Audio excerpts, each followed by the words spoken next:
Hai semua, salam sejahtera Malaysia. Selamat datang ke channel Fels Lifestyle. Tuan-tuan dan puan yang saya amat hormati semua. Sebelum ini kita dikejutkan dengan penahanan daripada SPRM, penahanan terhadap pegawai dan juga anak pemimpin besar PAS ataupun Menteri Besar PAS ataupun Menteri Besar Perlis, iaitu Shukri. Nah, susulan itu Menteri Besar PAS membuat pengakuan bahwa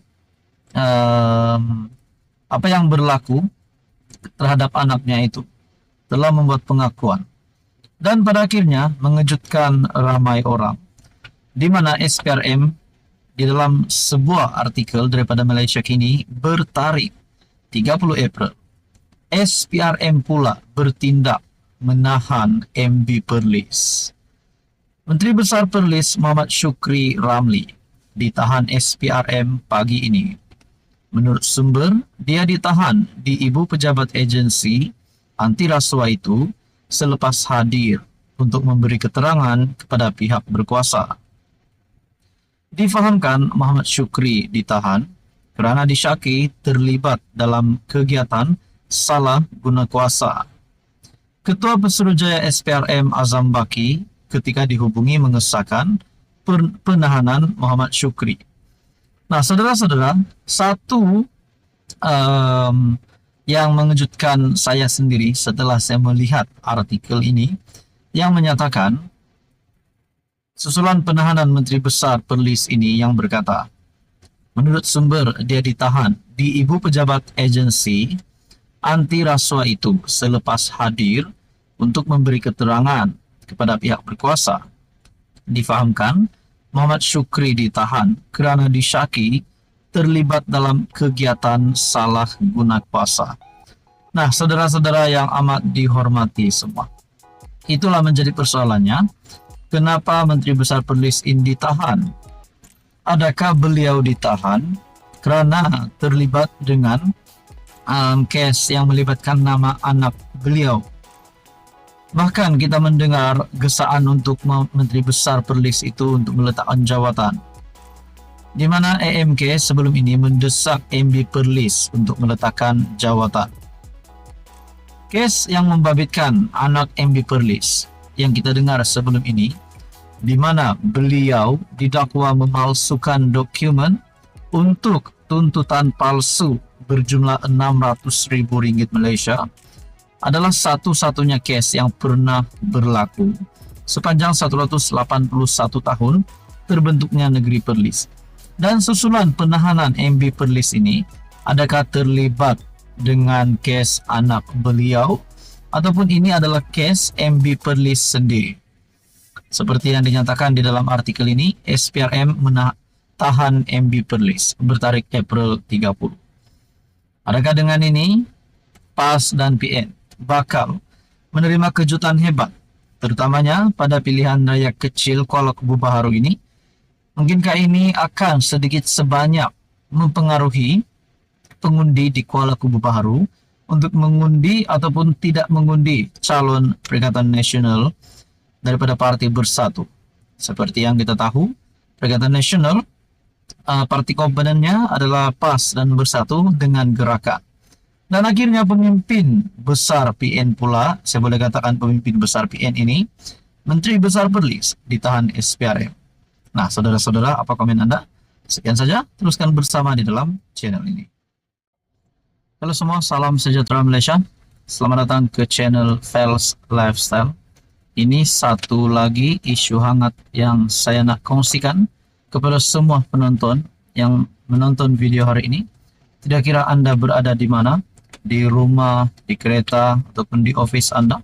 Ini satu kenyataan ataupun satu berita yang saya boleh katakan mungkin adalah pemergian mengejutkan Tun Dr. Mahathir Mohamad, pengorbanan yang mengejutkan Tun Dr. Mahathir Mohamad, kerana disahkan di dalam satu kenyataan daripada Tun Mahathir, di mana satu entry terkini daripada platform X ataupun dahulunya kita kenal sebagai Twitter.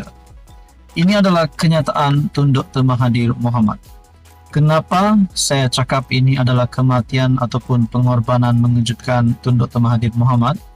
Kerana di dalam perkongsian Dr. Mahathir melalui entry X Dr. Mahathir Mohamad, hipokrit.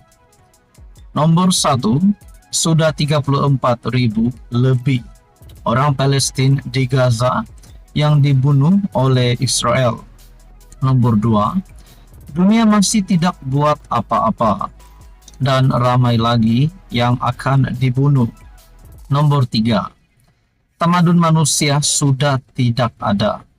Negara kecil seperti Israel pun boleh tolak dan hina mahkamah antara bangsa dunia.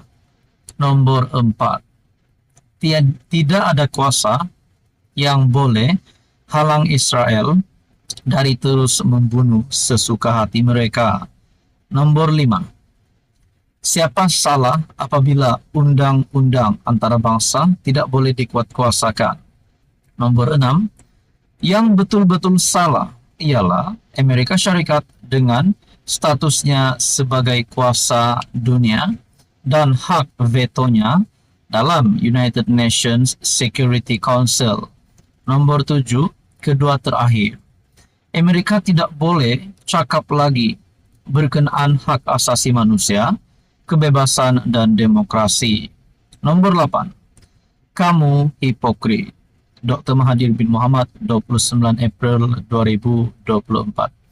Nah, saudara-saudara, apa yang menarik perhatian saya untuk saya kongsikan kepada Anda di dalam entry terkini platform X Dr. Mahathir Mohamad. Terdapat beberapa komen yang pasti mengejutkan ramai. Susulan kenyataan bekas Perdana Menteri 2 kali itu. Ada yang berkata di sini, Tun bercakap mengenai isu yang tak ada kena-mengena dengan dunia politik Malaysia.